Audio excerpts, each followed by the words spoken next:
May 16, 1940, Reich Chancellery, Berlin. Reichsmarschall Hermann Göring couldn't stop laughing as he read the transcript from President Roosevelt's latest radio address. The American president claimed the United States would produce 185,000 military aircraft. Göring's intelligence reports showed American 1939 production at just 2,141 planes, barely enough to equip 2 Luftwaffe fighter groups. He summoned General Ernst Udet, Director General of Equipment for the Luftwaffe. "Look at this American fantasy," Göring said, sliding the transcript across his desk. Germany had produced 8,295 aircraft in 1939, nearly 4 times American output. The Americans ranked 41st globally in aviation manufacturing. Udet calculated quickly, even if the Americans converted their entire automobile industry, destroyed their consumer economy, and operated factories around the clock, they might manage 10,000 aircraft annually. Perhaps. "A Ford is not a Focke-Wulf," Udet said. "They make cars, not warplanes." Hitler himself dismissed the claim as typical American boasting, all show, like their skyscrapers and Hollywood films, no substance. But 5 years later, when the final accounting arrived, the numbers would tell a different story. Roosevelt's propaganda figure would be exceeded, and the mathematics of what seemed impossible would cost Germany the war. Göring's laughter was not unreasonable. In 1939, American aviation was a cottage industry. Boeing, Douglas, and Consolidated, the nation's largest aircraft manufacturers, employed fewer workers combined than a single Ford automotive plant in Dearborn, Michigan. While America produced 4.6 million automobiles that year, its aircraft factories delivered just 2,141 military planes. The infrastructure, the workforce, the organizational systems required for mass aircraft production simply didn't exist. Germany's assessment, based on hard data and European manufacturing experience, seemed perfectly sound. The German aviation industry in 1939 represented a decade of intensive rearmament. Messerschmitt's Augsburg facility, Focke-Wulf's Bremen plant, and Heinkel's Rostock works operated with precision and efficiency. The 8,295 aircraft rolling from German factories that year equipped a Luftwaffe already battle-tested in Spain. German pilots averaged over 300 combat hours. Training programs produced aviators with 240 flight hours, including 150 in operational aircraft types, Bf-109s, Fw-190s, Ju-87 Stukas. These weren't numbers on paper. These were veterans who understood combat, understood their machines, understood how to kill. Göring had every reason for confidence. The Luftwaffe had proven itself the most effective air force in Europe. Quality would triumph over quantity. This was German doctrine, German experience, German certainty. When General Ernst Udet calculated American production potential, he applied European manufacturing principles. Aircraft required hand-fitting precision tolerances measured in thousandths of inches. Skilled craftsmen with years of training. An automobile assembly line couldn't simply pivot to building fighters and bombers. The technologies, the techniques, the entire industrial philosophy were incompatible. But Roosevelt's announcement triggered something Göring couldn't comprehend from Berlin: a fundamental transformation of American industrial organization. The challenge wasn't impossible by German standards. It was impossible by any standards Germany understood, converting consumer manufacturing to military production while maintaining both economies simultaneously, implementing assembly line techniques for machines requiring precision tolerances, training millions of workers for tasks that traditionally required years of apprenticeship. These weren't just logistical problems. They represented a complete reimagining of manufacturing itself. Hitler dismissed the American claim with characteristic contempt. "Typical American boasting," he told his inner circle, "like their skyscrapers and their Hollywood films, all show and no substance." The Führer's assessment of American industrial character aligned perfectly with Nazi ideology about racial inferiority, mongrel populations, and democratic weakness. America built cars and refrigerators for soft civilians. Germany built tanks and aircraft for warriors. The mathematics seemed clear, yet even as Hitler spoke, American factories were already changing. Automotive plants in Detroit received contracts for aircraft components. Boeing broke ground on massive expansions at its Seattle facilities. Douglas began construction on a Long Beach plant that would eventually cover 43 acres under one roof. Consolidated opened a San Diego factory designed specifically for B-24 Liberator production. The transformation Roosevelt announced wasn't scheduled for some distant future. It had already begun. The first intelligence reports from German attachés in Washington arrived in Berlin in early 1940. Factory construction on unprecedented scales, worker recruitment campaigns, tooling orders that made no sense for automobile production. The attachés reported what they saw, but their reports carried implicit assumptions. Surely these facilities would take years to become operational. Surely worker training would require extensive time.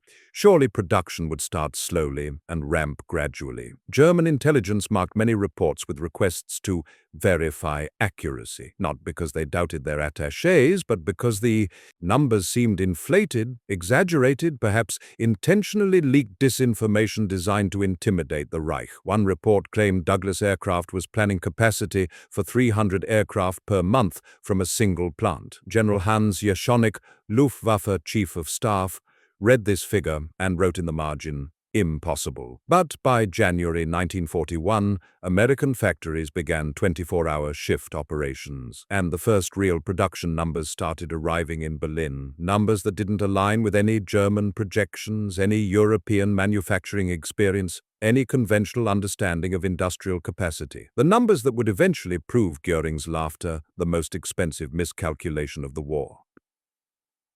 Those early intelligence reports from 1940 should have been warnings. Instead, they became proof of German assumptions. American production for 1940, 6,086 aircraft, a 183% increase over 1939, yes, but still less than what Germany produced in a single year. The Luftwaffe had built 10,826 aircraft in 1940. Even with their expansion, the Americans remained behind. The gap was closing, German analysts noted, but slowly, manageable, expected.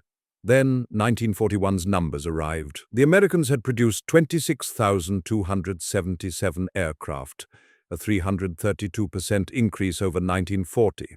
German intelligence officers in Washington reported massive factory construction. Boeing's Seattle facilities expanding across hundreds of acres, Douglas breaking ground on a Long Beach plant designed to cover 43 acres under a single roof. Consolidated opening a San Diego factory with assembly lines a quarter-mile long. The automotive giants, Ford, General Motors, Chrysler, converting facilities to aircraft component production. Worker recruitment campaigns plastered across American newspapers, training programs promising to transform automobile mechanics into aircraft assemblers in weeks, not years.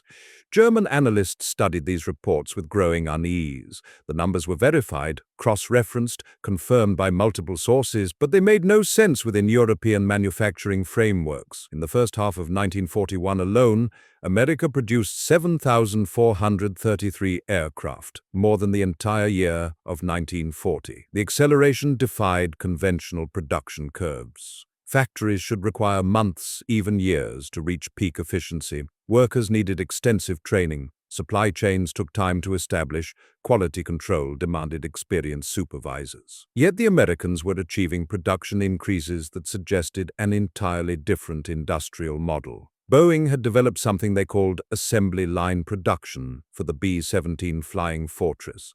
Instead of skilled craftsmen hand-fitting each component, they used precision jigs and standardized parts. Instead of building aircraft one at a time, they moved partially assembled fuselages down production lines, where teams of workers, many with only weeks of training, installed pre-manufactured components. The labor hours required to build a single B-17 had dropped from 142,837 hours in September 1941 to under 100,000 hours by year's end. German observers watched this transformation and drew the wrong conclusions. Americans build aircraft like automobiles, one Luftwaffe technical report noted. They prioritize quantity over quality. Mass production techniques sacrifice precision for speed. The assessment wasn't entirely wrong. American methods did prioritize standardization and speed. But the conclusion that this meant inferior quality missed something fundamental. American aircraft weren't just fast to build, they worked. Standing in contrast were German production methods. Messerschmitt, Focke-Wulf, and Heinkel factories employed master craftsmen with years of apprenticeship. Each aircraft represented thousands of hours of skilled labor. Quality control was meticulous. The result was excellent aircraft, the Bf-109, the FW-190, but production remained constrained by traditional manufacturing limitations. Germany produced 11,776 aircraft in 1941, a modest increase over 1940. The Americans, in a single year, had closed the production gap from a 4-to-1 German advantage to rough parity. More troubling was the intelligence about pilot training. American flight schools were expanding rapidly. The Army Air Corps had established training centers across the southern United States, Texas, Arizona, California, where weather permitted year-round flight operations. British and French orders in 1940 to 1941 had already forced American manufacturers to expand capacity. When the United States entered the war in December 1941, those expanded facilities pivoted immediately to American military production. The infrastructure, the workforce, the supply chains, everything was already in motion. In early 1942, a German intelligence report arrived at Luftwaffe headquarters documenting Douglas aircraft production capacity. The report stated Douglas could produce 300 aircraft per month from its Long Beach facility alone. General Hans Jeschonek, Chief of Staff of the Luftwaffe, read the figure and wrote in the margin, "Impossible." By any European manufacturing standard, it was impossible. A single factory producing 300 aircraft monthly would require thousands of workers, hundreds of precision tools, supply chains delivering millions of components on exact schedules. The organizational complexity seemed insurmountable, but Jeschonek's assessment revealed the critical German blind spot. What was impossible in European manufacturing wasn't impossible in American manufacturing. The Americans had spent decades perfecting mass production for automobiles. Ford's River Rouge plant could produce a complete automobile every 49 seconds. General Motors coordinated supply chains spanning entire continents. Chrysler had mastered just-in-time delivery systems that minimized inventory while maximizing output. These weren't aircraft companies learning to build planes. These were mass production experts learning to apply proven techniques to a new product. By the time German leadership recognized this distinction, American factories were already operating on 24-hour shifts. 3 shifts of workers, 7 days a week, with production lines running continuously. The first shift assembled fuselages, the second installed wings and engines, the third handled electrical systems and armaments. Each aircraft moved down the line in stages, with partially trained workers performing specific tasks repeatedly, building expertise through repetition rather than apprenticeship, and the numbers kept climbing. Intelligence projections for 1942 predicted American production would exceed 45,000 aircraft. The projections were conservative. Actual production would reach 47,836 aircraft, nearly 4 times Germany's 1942 output of 15,596. Roosevelt's propaganda claim of 185,000 total aircraft was beginning to look less like fantasy and more like prophecy. By August 1943, American production had reached 85,898 aircraft for the year, more than triple Germany's output. But production numbers on paper meant nothing without the ability to deploy those aircraft effectively, sustain losses, and continue operations.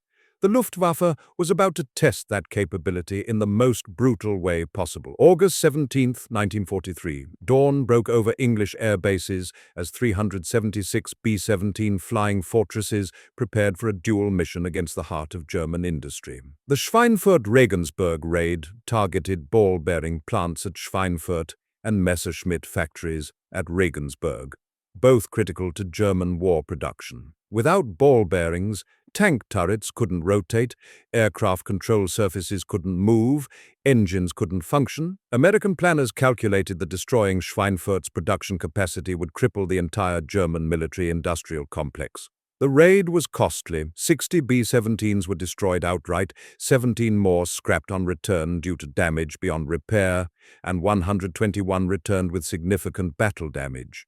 26% of the attacking force gone. 600 airmen killed or captured. German fighters had swarmed the formations, attacking with rockets, cannon, and coordinated tactics perfected over 2 years of combat. Luftwaffe losses were also severe: 38 fighters destroyed, 30 damaged, 28 pilots killed or wounded.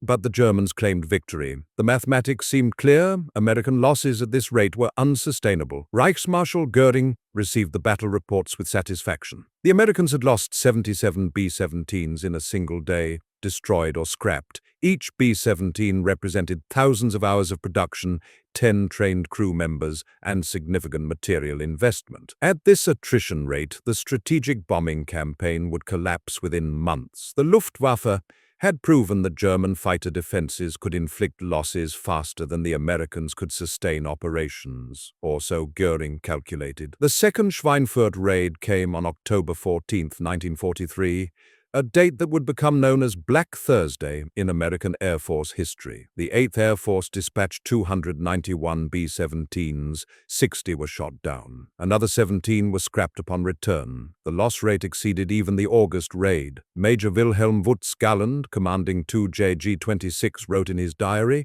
"We have proven the Americans cannot sustain these losses. They will be forced to abandon daylight bombing or accept the destruction of their bomber force."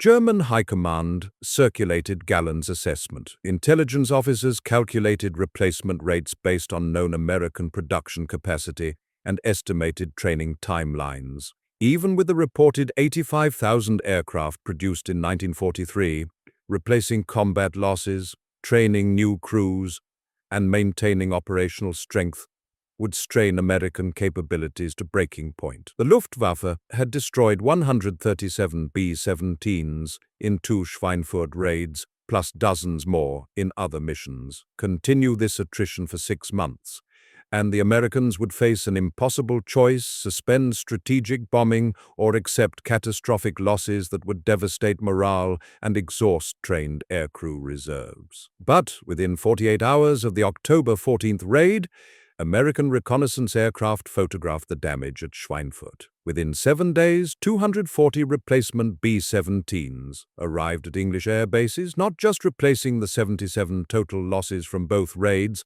but adding 163 additional bombers to 8th Air Force strength. The replacement ratio was 3.1 to 1. For every bomber destroyed, 3 arrived. Within 14 days, the 8th Air Force launched another major raid with 378 bombers, more aircraft than the original Schweinfurt mission.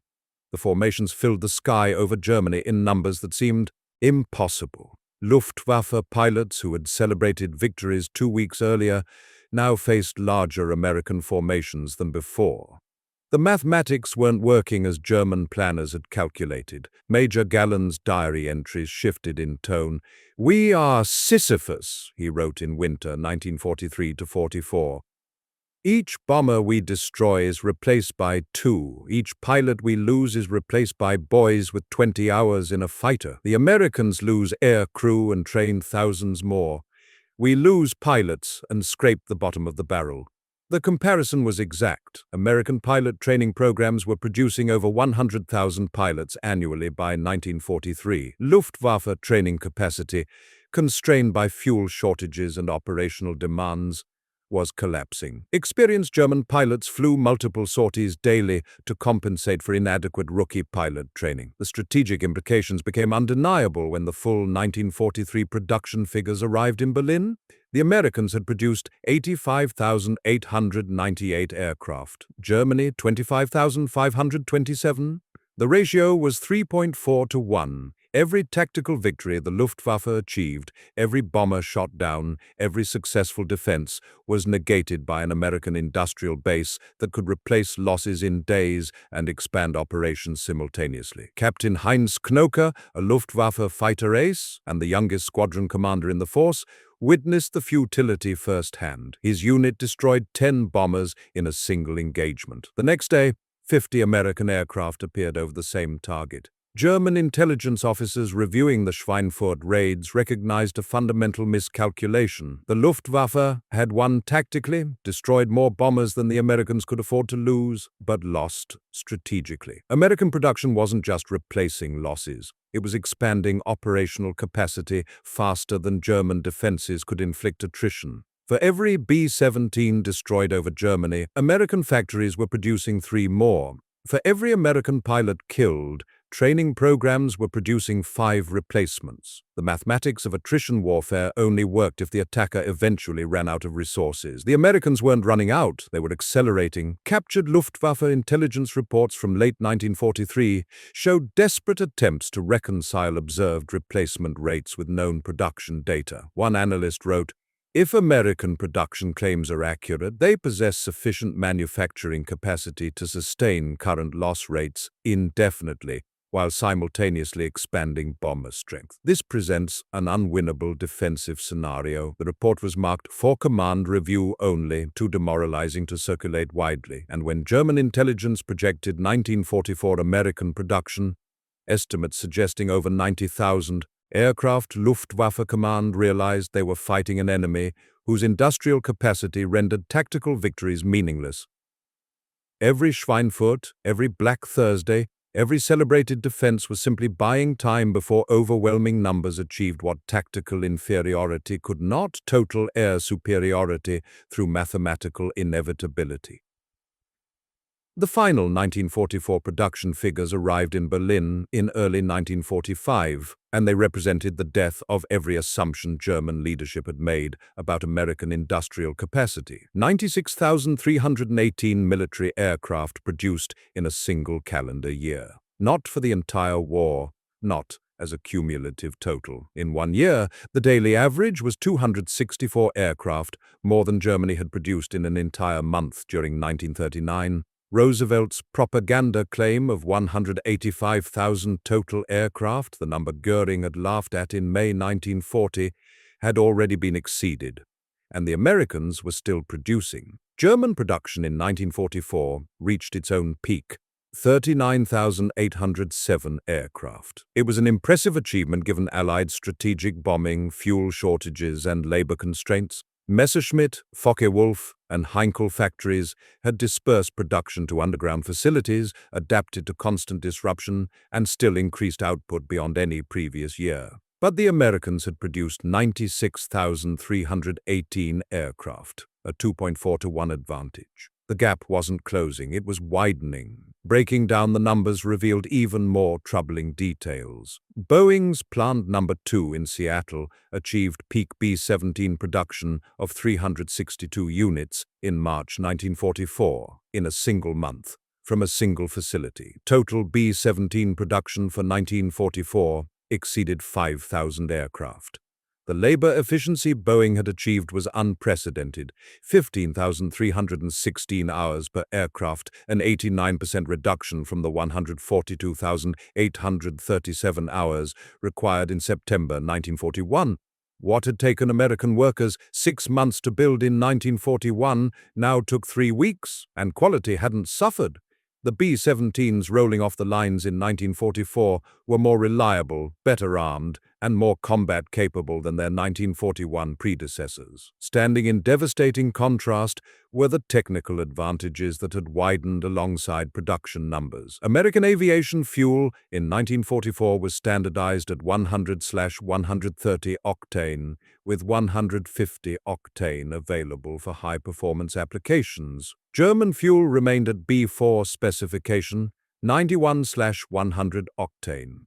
The experimental C3 fuel at 150 octane, which might have closed the performance gap, came from facilities that Allied bombers destroyed before widespread deployment. The fuel quality difference wasn't abstract. It translated directly into engine performance, climb rates, and combat effectiveness. American fighters could push their engines harder, sustain higher power settings longer, and achieve performance envelopes German pilots simply couldn't match. Pilot training told an equally stark story. American pilots, arriving in theater during 1944, had completed 400 total flight hours, with nearly 200 hours in operational aircraft. They understood their machines, had practiced gunnery, had trained in formation flying and combat tactics. When a rookie American pilot encountered combat for the first time, he had 200 hours of muscle memory in the aircraft he was flying. German pilot training in early 1944 had collapsed to 160 hours total. By mid-year, it had dropped to 112 hours. Fuel shortages prevented adequate training. By July 1944, Luftwaffe pilots were receiving 120 total hours, but only 15 to 20 hours in operational aircraft types. They were sent into combat with barely enough training to take off and land. Captain Heinz Knoke, one of the Luftwaffe's most accomplished fighter aces and its youngest squadron commander, documented the disintegration in his diary. February 1944, we shoot down 10 bombers and 50 arrive the next day. We kill their pilots and they send university graduates with 200 hours training. We train a replacement and he has 20 hours before first combat. The mathematics are clear, we are losing. Knoke had over 2,000 flight hours and 33 confirmed kills. He watched rookies with 20 hours die on their first mission because they didn't understand basic combat maneuvers. The institutional knowledge, the veteran pilots who could teach through example and combat leadership, all were being ground down by attrition that couldn't be replaced. A captured Luftwaffe intelligence report from 1944 laid out the situation with brutal honesty. Enemy production figures previously dismissed as propaganda have been verified. The Americans are producing aircraft at rates we cannot match, with pilot training we cannot replicate, using fuel quality we cannot achieve. Our tactical victories are strategically meaningless. We destroy bombers faster than we believed possible, yet formations grow larger. We kill experienced crews, yet replacement crews demonstrate superior training to our own pilots. The industrial and organizational capacity of the enemy exceeds parameters of conventional warfare. The report circulated among Luftwaffe command but remained classified as for command review only. Too demoralizing for general distribution. German High Command had built an air force based on qualitative superiority, better pilots, better tactics, better operational doctrine. That doctrine assumed numerical inferiority could be overcome through skill and experience. But what happened when the enemy possessed both numerical superiority and qualitative advantages? When American pilots were better trained, flew better performing aircraft, and appeared in formations that outnumbered defensive fighters 4-1, the fuel shortages that crippled German pilot training also grounded operational aircraft. By mid-1944, the Luftwaffe possessed thousands of fighters, but fuel allocations could only support a fraction of potential sorties. Trained pilots sat idle while undertrained rookies flew under-maintained aircraft into combat. The synthetic fuel facilities that Germany had built to compensate for lack of natural petroleum resources became priority targets for Allied bombing. Production dropped 80% between January and August 1944. Aircraft that should have been defending the Reich sat on air bases, fueled only for emergency scrambles, while American bomber formations passed overhead unopposed. And still the American production numbers climbed. In peak production months during 1944, over 9,000 aircraft came off American assembly lines in a single month. The B-24 Liberator, the most produced American bomber, saw 9,519 units manufactured in 1944 alone. The P-47 Thunderbolt, 7,065 units. The P-51 Mustang, 6,908 units. These weren't experimental prototypes or limited production runs. These were proven combat aircraft rolling off assembly lines in numbers that would have seemed impossible just 5 years earlier. Göring's post-war interrogation revealed the psychological impact of these numbers. We knew the production figures, he confessed. We saw the intelligence reports, but we would not believe an American automobile manufacturer could produce a B-17 in 3 weeks when it took us 6 months to produce a comparable bomber. This was not ignorance. This was ideology blinding us to reality. The Reichsmarschall had convinced himself that American industrial methods, mass production, assembly lines, interchangeable parts, were incompatible with aircraft manufacturing's precision requirements. He was wrong, and by the time German leadership accepted that they were wrong, 96,318 American aircraft had already been built in a single year, with production continuing into 1945.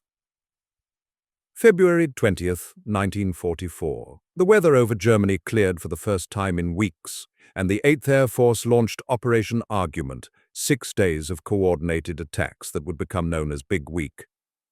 Over those 6 days, American bombers flew 3,300 heavy bomber sorties and 2,548 fighter sorties, targeting the heart of German aircraft production. The Luftwaffe rose to defend, and in doing so, destroyed itself. The numbers from Big Week were catastrophic for Germany. The Luftwaffe lost 2,605 aircraft, 17.9% of its entire fighter force, in 6 days. Pilot casualties reached 18% of trained combat pilots. These weren't rookies with 20 hours.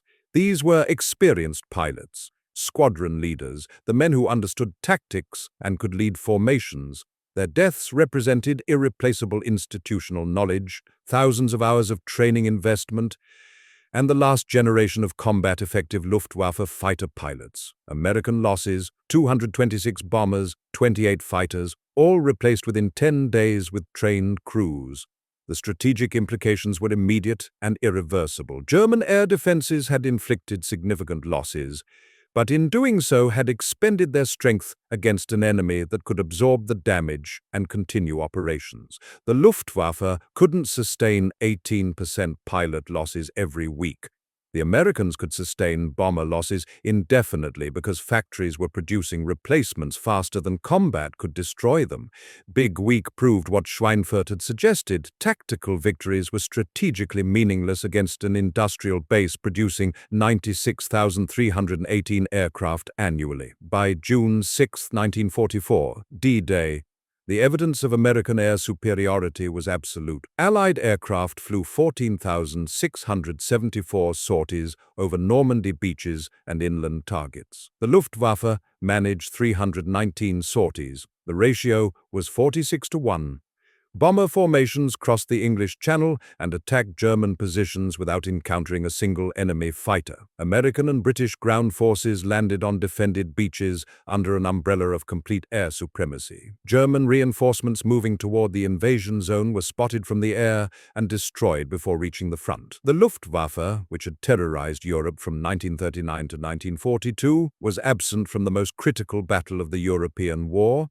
The absence wasn't for lack of aircraft. German factories had produced 39,807 planes in 1944, the highest annual production of the war, but fuel shortages had become crippling. By August 1944, fuel allocations had dropped 80% from January levels.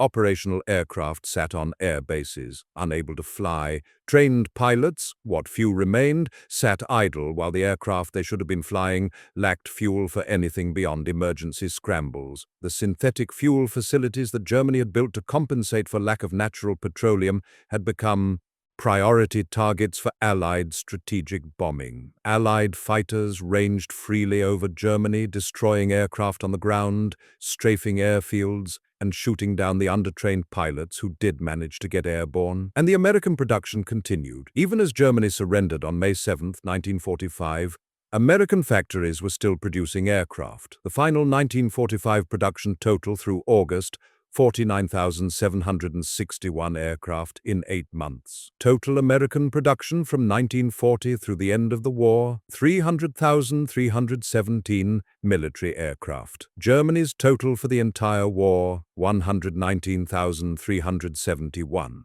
The final ratio: 2.5-1. Roosevelt's propaganda claim from May 1940, the number Göring had laughed at, the figure German generals had dismissed as impossible, was 185,000 aircraft. The Americans had exceeded it by 115,317 units. They had exceeded the impossible by 62%. The production increase from 1939 to peak 1944 output represented a 4,400% expansion in 5 years. It was the largest industrial mobilization in human history, and it had been accomplished while simultaneously maintaining civilian production of automobiles, appliances, and consumer goods. The cost in human lives was staggering on both sides. 26,000 American air crews died in the European theater. Only 36% of B-17 crew members completed their required 25-mission tour during 1943 to 1944. The majority were killed, wounded, or captured before reaching that milestone. The Schweinfurt raids alone cost over 600 American lives and resulted in 1,600 men taken prisoner. Strategic bombing over Germany killed approximately 300,000 German civilians and destroyed 3.6 million tons of industrial production. For the Luftwaffe, the toll was even more devastating. Over 50,000 German pilots were killed during the war. The training pipeline that had produced 240-hour pilots with 150 hours in operational types collapsed into a system that sent boys with 20 operational hours into combat against veteran American pilots with 200 hours in their aircraft. The psychological impact on surviving German pilots was documented in captured diaries and post-war interviews. They had witnessed the impossible, an enemy that replaced losses faster than they could be inflicted, that improved training while German training deteriorated, that achieved both quantitative and qualitative superiority simultaneously. Hermann Göring's post-war confession encapsulated the German failure. "We knew the numbers," he said during interrogation. "We saw the intelligence reports, but we would not believe an American automobile manufacturer could produce a B-17 in 3 weeks when it took us 6 months to produce a comparable bomber." This was not ignorance. This was ideology blinding us to reality. The Reichsmarschall, who had laughed in May 1940 at Roosevelt's production claims, had been confronted with the mathematical proof of his miscalculation. American industry hadn't just met an impossible goal, it had exceeded it by margins that seemed equally impossible. A captured post-war analysis from the United States Strategic Bombing Survey documented the lesson. German leadership failed not because they lacked intelligence, but because the intelligence was unbelievable. American production represented not just quantitative superiority, but a qualitative difference in industrial organization that European military doctrine had no framework to comprehend. The Germans had accurate data. They had competent analysts. What they lacked was the conceptual framework to accept that an automobile economy could transform into an aircraft-producing colossus within 5 years. Today, only 12 B-17 flying fortresses remain airworthy worldwide. Boeing's Plant No. 2 in Seattle, which produced 6,981 B-17s, 58% of total production, was demolished in 1975. The Museum of Flight in Seattle preserves artifacts from the production lines that once ran 24 hours a day, where partially trained workers built precision aircraft using assembly line techniques European manufacturers considered impossible. The Schweinfurt ball-bearing plants, targets of the raids that cost 137 B-17s, still operate today, producing components for modern industry. The laughter in Berlin, May 16, 1940, when Göring dismissed 185,000 aircraft as propaganda, would echo through history as the most expensive failure of imagination in modern warfare. American industry didn't just meet Roosevelt's claim, it exceeded the claim by 115,000 aircraft, and in doing so proved that wars are won not just in the skies where pilots fight and die, but in the factories thousands of miles from combat, where the impossible becomes routine, where assembly lines run 24 hours a day, and where 264 aircraft roll off production lines daily, one aircraft at a time, 96,318 times in a single year, until the mathematics of industrial warfare render tactical excellence meaningless, and the nation that can produce becomes the nation that prevails.